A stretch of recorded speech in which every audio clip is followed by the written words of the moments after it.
સ્વાગત છે આપનું। ઉત્તર પૂર્વીય પવનોના કારણે સતત ઠંડીમાં વધારો થઈ રહ્યો છે। રાજ્યના 8 શહેરોમાં તાપમાન 10 ડિગ્રીથી ઓછું છે। 7.1 ડિગ્રી સાથે નલિયા સૌથી ઠંડુ શહેર નોંધાયું તો ગાંધીનગરમાં તાપમાનનો પારો 8.5 ડિગ્રી નોંધાયો છે। ડીસામાં 7.2, વલસાડમાં 8.6, કંડલામાં 8.7, વડોદરામાં 9 અને અમદાવાદમાં 9.6 ડિગ્રી તાપમાન નોંધાયું છે।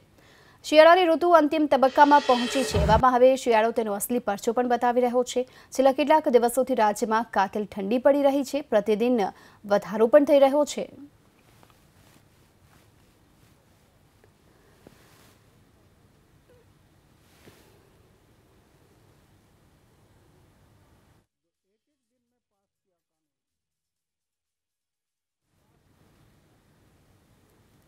અમદાવાદમાં સતત 4 દિવસથી 10 ડિગ્રીથી પણ ઓછું તાપમાન નોંધાયું છે। ત્યારે જે અમદાવાદ વાસીઓ કાતિલ ઠંડીનો સામનો કરી રહ્યા છે, અત્યારે અમે લોકો આવી ગયા છે અમદાવાદના પ્રહલાદનગર વિસ્તારમાં અને આપ જોઈ રહ્યા છો કે અહીં આગળ વહેલી સવારથી જ લોકો અલગ અલગ એક્સરસાઇઝ કરતા હોય છે। કેટલાક લોકો વોકિંગ જોગિંગ કરતા હોય છે, અલગ અલગ નુસ્ખા અજમાવતા હોય છે, કારણ કે આ કાતિલ ઠંડીથી રક્ષણ મેળવવા માટે જે શરીરમાં જે ગરમી જે ઉર્જા પેદા થાય તેના માટે લોકો एक्सरसाइज करता होय छे। जो कि गुजरात में हार्ट थीजवती जे ठंडी है ने अमदावाद में एमां पण तापमान 9.6 डिग्री तापमान नोंधायुं छे। त्यारे नलिया 7.1 साथे ठंडुगार शहर साबित थयुं छे।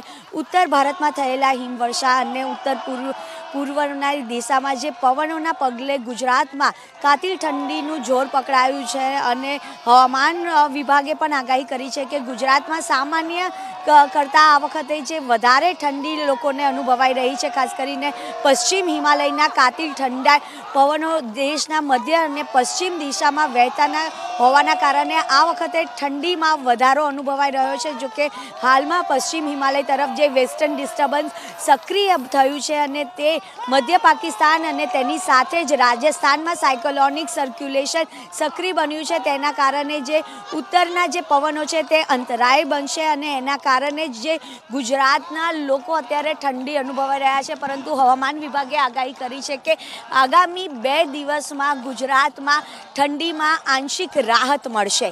कैमरामेन प्रदीप सिंह साथे राजल बारोट, एबीपी अस्मिता, अमदावाद।